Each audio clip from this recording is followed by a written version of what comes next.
సూర్యచంద్రుడు ఉన్నంత వరకు, మన తెలుగు జాతి ఉన్నంత వరకు ఆయన అందరికీ ఆరాధ్యుడు అయ్యాడు. ఆయన నటించినప్పుడు పౌరాణికాలు ప్రాణం పోసుకున్నాయి, జానపదాలు జావలీలాడాయి, అలాగే సాంఘికాలు సామాజ వరగమనాలు అయ్యాయి.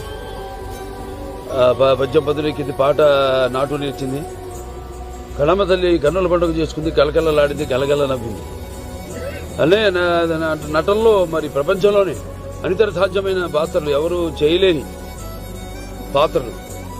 అంటే పౌరాణికం మనకు పరిమితం అయితే అంతేకాకుండా ఎన్నో ప్రయోగాలు ఆయన చేశారు. అలాగే నటనలో ఆయన ఒక నటధీశాలి. అలాగే నటనలో ప్రయోగాలు చేసిన ఒక నటనాచార్యుడు. అలాగే చేసిన ప్రతి పాత్రను కూడా పరకాయ ప్రవేశం చేసి అణువణువులు నింపుకుని ఆ పాత్రలకు ప్రాణం పోసిన మహానుభావుడు నందమూరి తారక రామారావు. అటువంటి నటుడు ఎటు చూసినా ఎటు వెతికినా కూడా ఎక్కడా మనకి కనిపించాడు.